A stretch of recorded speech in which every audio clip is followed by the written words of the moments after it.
உங்களுக்கு ஒண்ணு தெரியுமா? நீங்க விலையேற பெற்றவங்க. நான் விலையேற பெற்றவனா? நான் விலையேற பெற்றவளா அப்படின்னு தானே யோசிக்கிறீங்க. ஒரு சின்ன காரியத்தை சொல்றேனே, ஒரு 5 ரூபாய்க்கு ஒரு பால் பாயிண்ட் பென் வாங்குறோம்னு வைங்களேன். வீட்டுல வந்து எழுதி பாக்குறோம், எழுதல. என்ன செய்வோம்? தூக்கி குப்பையில எரிஞ்சிருவோம். ஆனா ஒரு மொபைல் போனோ அல்லது ஒரு கீபோர்டோ வாங்கிட்டு வீட்டுக்கு வர்றோம்.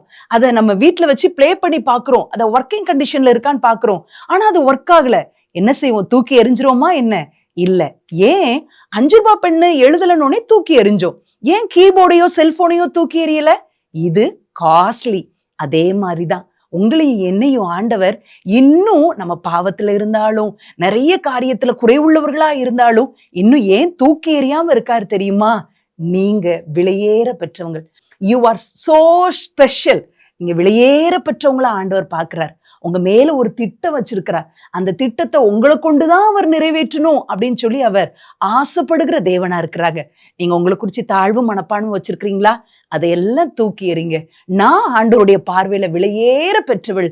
நான் ஆண்டவருடைய கையில அலங்காரமான கிரீடம் அப்படின்னு சொல்லி நீங்க ஆண்டவர்கிட்ட அறிக்கை பண்ணுங்க.